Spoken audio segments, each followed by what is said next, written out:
تو واتساپ. خب تو اگر بخوای که به یک کدومشون وایس بدی، به کدومشون میخوای وایس بدی؟ با آقای زاکانی وایس. با آقای زاکانی. بفرمایید. قاضی زاده. با آقای قاضی زاده. بفرمایید. به رئیسی میخوام بگم. تو من یاد آقای مهرعلی زاده افتادم. با آقای جلیلی وایس میدم. میشه با آقای حیدری یه دونه. با آقای حیدری مجری برنامه. بله بفرمایید. آقای همتی. به قاضی زاده وایس. با آقای قاضی زاده. بفرمایید. با آقای همتی. سلام آقای رئیسی، من امیرحسینم. میخواستم یه مطلبی بهت بگم. شما حالا درست دورتون با ما فرق داره و حالا ما تو عصر تکنولوژی و اینجور چیزا به دنیا اومدیم، ولی چند تا حالا خواهش داشتم. اولش که اینه اینستاگرام فیلتر نشه، دوم اینکه اینترنت خوبی داشته باشم و اینکه اگه بشه قیمت دلار و دم و دستگاهی که برای گیم و اینجور چیزا هست و حالا کاهش قیمت داشته باشه. اگه میشه اینو یه جوری برای من فراهم کنید. اگه مثلا این کارو من اونجا خیلی لطف کردید و اینکه اگه وایسمو یعنی پسندید و خواستید انجام بدید یه قلب پایین این وایس برام بفرست. یه قلب برات بذاره.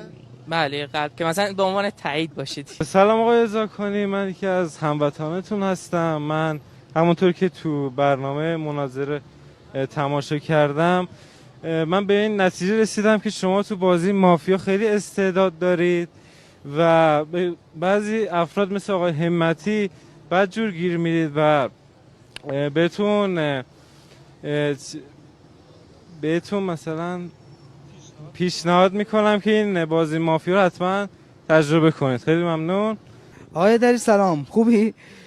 شما دو تا لپتاپ جلوتون بود، بعد سوالا رو کاغذ میخوندید. من میخواستم بدونم واقعا چرا، یعنی اون کاربرد اون دو تا لپتاپ جلوتون چی بود؟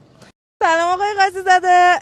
یه جا گفته بودین که معنی کراشو نمیدونین. خواستم بگم که من خودم روتون کراشم، یعنی یه ایران روتون کراشن و اینکه مراقب خودتون باشین. خیلی خوش تیپین. الان یعنی چی شد الان؟ سلام آقای رئیسی، خوب هستی؟ سلامتی؟ میدونم خیلی مشتی هستی.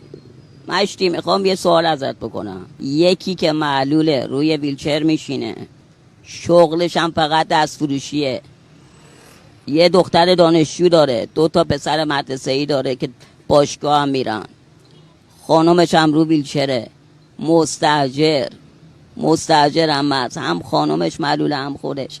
شما فقط به من بگو این با مایی چندرغاز چجور میخواست زندگی کنه؟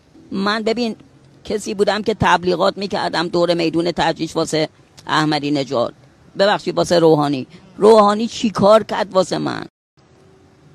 چی کار کرد؟ من صبح تا از تبلیغ میکردم واسه اصلاح طلبات، چی کار کردن واسه من؟ چی کار کردن؟ منی که معلولم، زن و بچه دارم، کارم فقط دست فروشیه، چقدر کار کنم تا بتونم؟ یه دختر دانشجو از باباش چه انتظاری داره؟ من چطوری میخوام برآورده کنم؟ کل میدون تجریش هم منو میشناسم. یه سوال ازتون داشتم، خواننده مورد علاقتون کیه؟ اولین باری که عاشق شدین کی بوده؟ یعنی الان برای شما مهمه که ایشون اولین باری که عاشق شده کی بوده؟ تقریبا. باشه. سلام آقای مهرعلی زاده عزیز دل، حالتون خوبه انشالله، خسته نباشین. من یه سوال خیلی بزرگی که توی این مناظرات داشتم ازتون اینه که بلکه ما یه جمعیت کثیری متوجه نشدیم قربونت برم بالاخره مدرک تحصیلی چیه؟ دکترای اقتصاد، دکترای مدیریت، مهندسی اقتصاد، دیپلم مدیریت، ما اینو متوجه نشدیم انتها. و ممنون میشم اگر که میشه یه جایی یه پستی چیزی ما اینو بدونیم که نهایتا مدرک تحصیلی شما چیه و چه کاری ازتون برمیاد. بعد با توجه به اینکه من میتونم یه کوچولو وقت بگم، با توجه به اینکه توی مناظرات شما دنبال یه تایم اضافه بودیم برای مناظره اضافه، من یه کوچیک اگه اجازه بدین یه شعر ترکی براتون میخونم، چون شما چند تا شعر ترکی خوندین، من یه شعر ترکی میخونم براتون، اجازه هست؟ خواهش میکنم. متشکرم. Geceler fikrinle yatabilmirem, bu fikri başımdan atabilmirem. سلام آقای همتی، خوبی؟ میدونم این پیامو سین نمی‌کنی، اما گفتم بگم دیگه.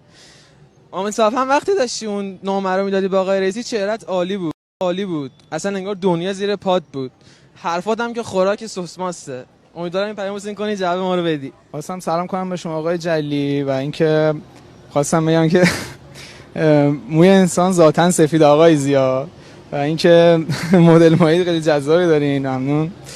و راستش توی این مناظراتون یه اشاره کرده بود که نگاه به سمت قله باشه، ولی خب با این وضعیت اقتصادی و اینا اکثر خانواده‌ها خب الان سرشون پایینه و نمیتونن حالا خیلی خوب درآمد کسب کنن و زندگی خوبی داشته باشن و که خب فعلا ما که قله‌ای ندیدیم. آقای همتی میدونی دلیل محبوبیت بنزما چیه؟ که نمیگه بنزما، میگه بنزما. شما هم کمتر از کلمه من استفاده کن، بگو ما.